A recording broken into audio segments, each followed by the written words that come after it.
Forget gurus. Forget anyone claiming to be an online business expert without going through the challenges of entrepreneurship themselves. The Real Money, Real Business podcast is here to prove the best insights in online business comes from your fellow online business builders. We dig into stories of entrepreneurs selling their business on the Empire Flippers marketplace so that you can learn how they made their business profitable, how they overcame obstacles, and what lessons they learned in their online journey. If you want to take your business and your knowledge to the next level, you've come to the right podcast. Let's get started. Hey everyone, welcome to another episode of the Real Money, Real Business podcast. We record these interviews so that potential buyers can learn more about the business and the seller to help them make an informed buying decision. If you would like to learn more about this business, including details like what type of business it is, how much revenue and profit it makes, and all of the assets included with the business, simply visit empireflippers.com/marketplace and search for this business's listing number, which you can find in the video thumbnail and in the description. Or if you're watching this on YouTube, you can click the link in the description to go straight to the listing. So without further ado, let's get into this interview. First up, let's learn a little bit about you. Can you tell us about your background in building and running online businesses? Hello. So building this business, I think it was 2018 when I decided to have a go at building a business on Amazon USA using the FBA platform. And I tried quite a lot of different products in quite a lot of different categories. They all have so many different nuances to them to make them work. And I kind of threw a lot of spaghetti at the wall, and this one stuck for this category and it worked quite quickly. And once I figured it out, I just thought, okay, cool, we've got something here that I can build on.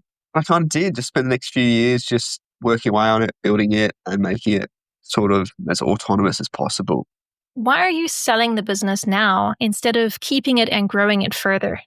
The real reason is I am based in Australia and I have a manufacturing business here. I built a manufacturing business sort of at the same time as I was building this online business. I built this manufacturing business, it's completely different to what we're doing on Amazon. It's completely different. There's no synergy.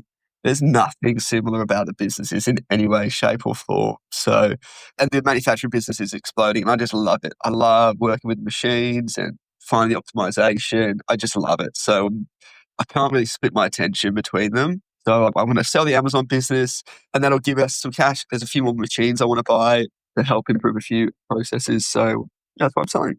Can you describe the amount and the type of work that you do on this business to maintain it? So this business is extremely seasonal. We get most of our sales over a 3-month period, like 90% over a 3-month period at Christmas. So it means that there's no work most of the year. So you got to do some product design, which will take you as long as that sort of process takes you. Some people it would take a week. Some people it might take a few months. It just depends on your processes there. But it's super seasonal, which means it's really easy to maintain. And basically I've got all the correct advertising in place. So it's like fiddle around with it each season just to make sure it's still working, which is like change. It's like fundamentally it always works and then you just change a few bits and pieces and add a few new keywords in, that sort of thing. So do check on. So during the year when I'm not on, I don't do anything.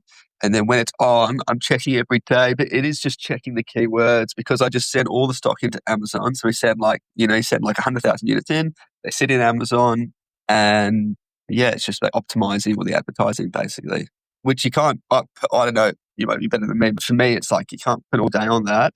It's like you got to do it, you got to wait for a bit of a response. So I would be like an hour a day during that period. So if you were to keep this business, what are some of the ways you would try to grow it? Yeah, so great opportunity to grow it because products that we've got, they will have thousands of reviews in a category where there's not. Most of the products don't really have any reviews because it's so seasonal.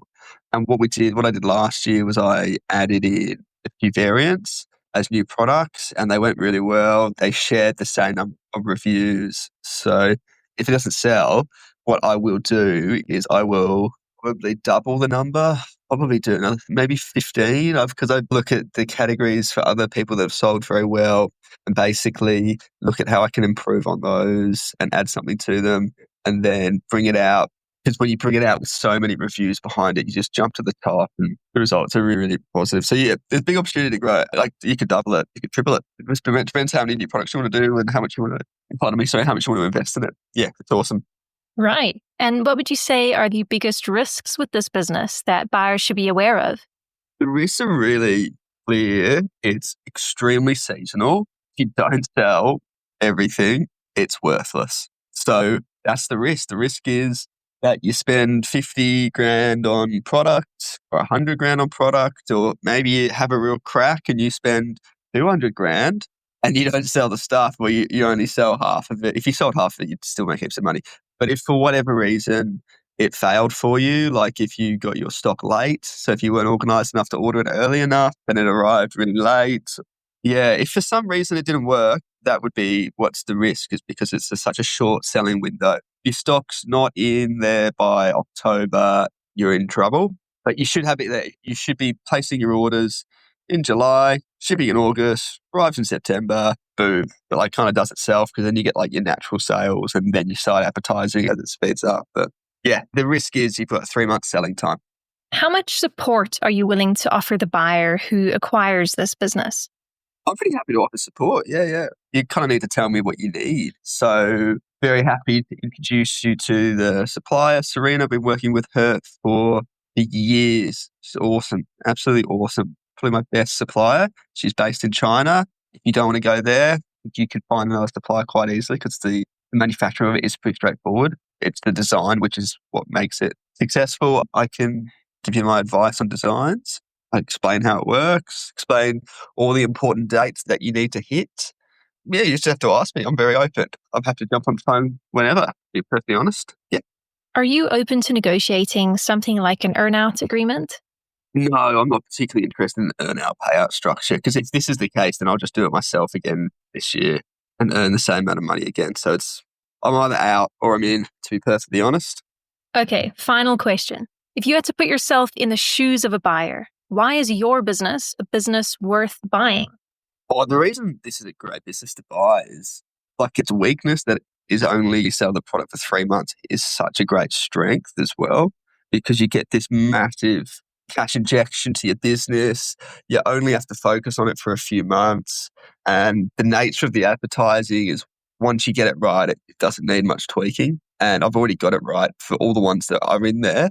So your tweaking is very, very small. And it's just a really low effort Amazon business with huge upside, huge opportunity to sort of add in more SKUs as a variant under the existing SKUs that are already doing well. So yeah, for the right person, if you're all over Amazon and you get it all, I just think it'd be awesome. You just add it into your business. You just kill it. Honestly, I can see it. It's just for me.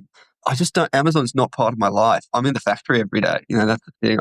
That's what I'm selling. But good opportunity, I think. All right, everyone. Thanks for listening. To learn more and see if this business is still for sale, head over to empireflippers.com/marketplace and search for this business listing number, which you can find in the video thumbnail and description. Or if you're watching this on YouTube, click the link in the description to go straight to the listing. Once you've unlocked this listing, you'll find everything you need to know about this business. So, thanks for joining us. See you next time.